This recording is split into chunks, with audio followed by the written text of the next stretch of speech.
if you consider the amount of time us humans have been on the planet, the modern day version of retirement that you and I might recognise is a super modern concept. Effectively, it was brought in the Industrial Revolution and with the introduction of state pensions. And even though before that people did save a little bit for their older age, actually in a lot of agrarian societies we just carried on working until we couldn't anymore. So if the idea of retirement is a really modern one, we need some super modern thinking to make sure that we can cope with the mental and physical challenges that retirement brings, right? Maybe, but I'd also suggest we need to look back to learn lessons from the wisest people in history. So let's talk about the 4 Stoic philosophies and the bonus Aristotelian philosophy you can use to help you live a better retirement today. Welcome to What Happens Next.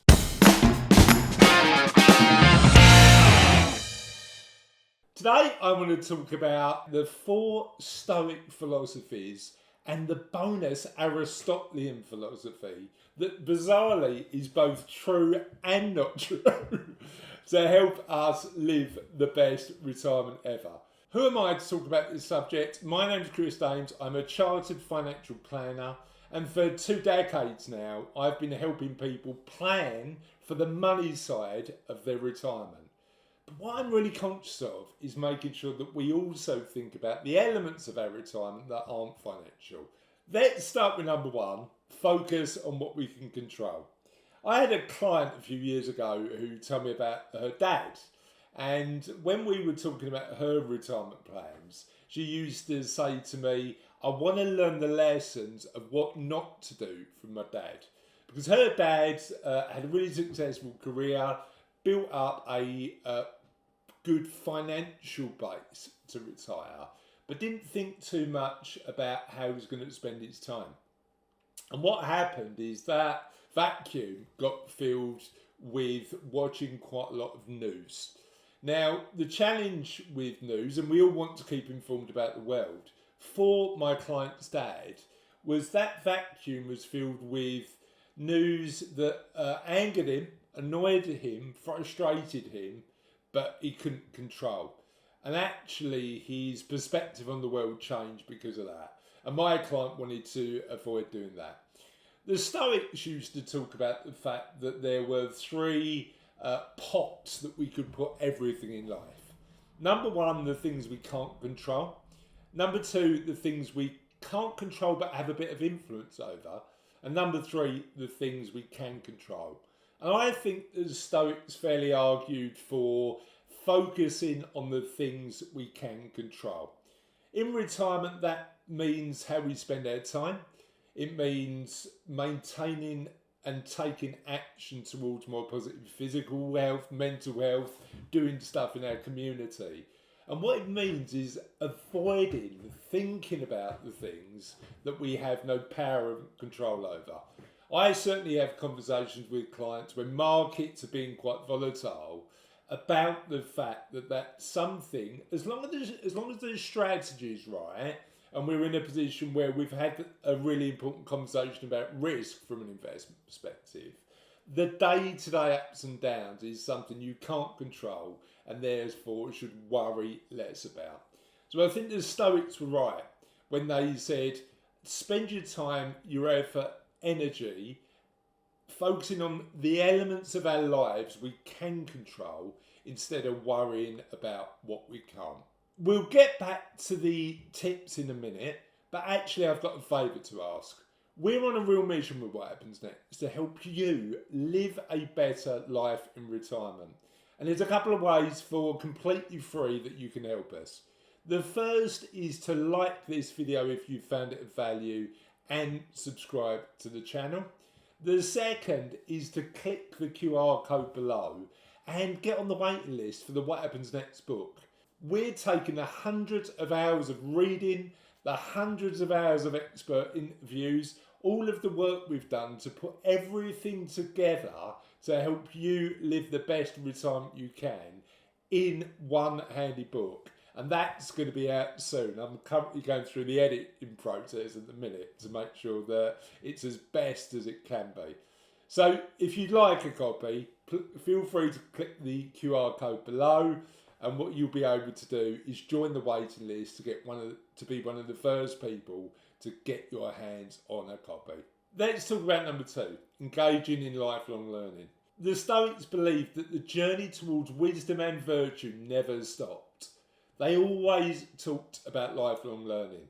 In the modern terminology, and there's some great research about the benefits of lifelong learning by somebody called Carol Dweck, who talks about growth mindset and how powerful that growth mindset is in living our best lives regardless of our age.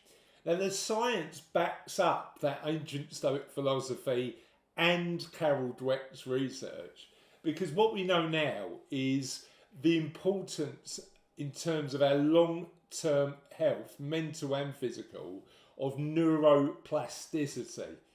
That's when the brain continues to evolve through actively using the brain. And neuroplasticity shows that lifelong learning, going on that continuous learning journey, is one of the ways we can use to delay cognitive decline. Now, what you choose to learn is entirely up to you.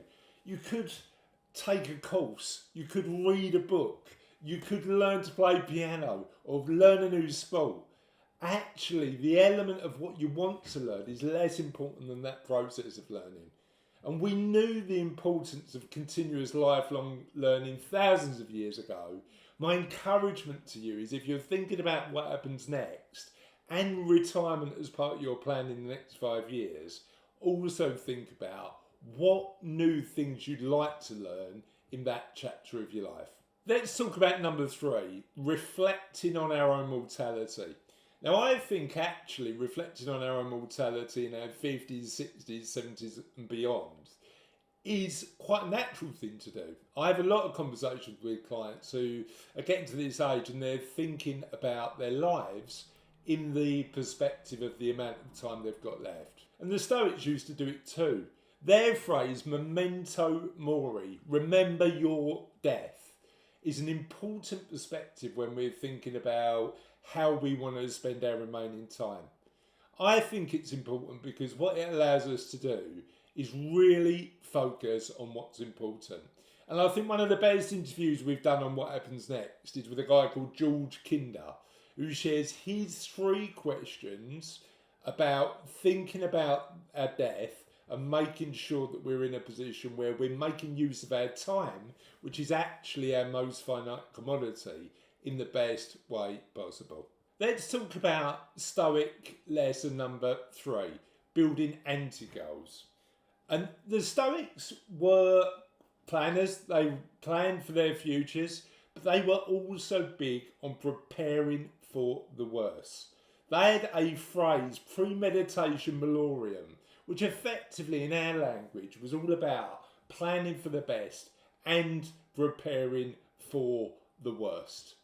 Because when we prepare for the worst, we can make sure that we firstly think about what we want, but also about what we don't want for our retirement. And I think the concept of anti-goals that I've talked about in a previous video is a really powerful one in this respect. Because actually, even though we're told to set goals as a society, working out what we don't want out of life and moving away from that, for you, might be a bit more of a powerful technique. So let me talk about my bonus Aristotelian tip, which is nature abhorring a vacuum. Because Aristotle said this not as a philosopher, even though he was one, as a scientist who was interested in physics. In modern times, we know that vacuums in space exist and vacuums can be created. So actually, nature doesn't always go in the area of physics to fill every vacuum.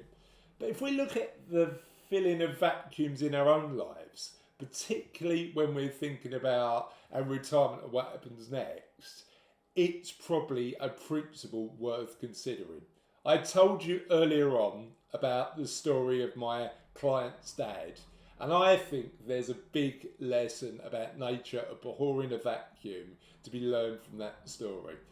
My recommendation is to think about what you want to do with the most important commodity in your life, which is time, 3 to 5 years before you actually plan to retire or move into that next chapter of your life.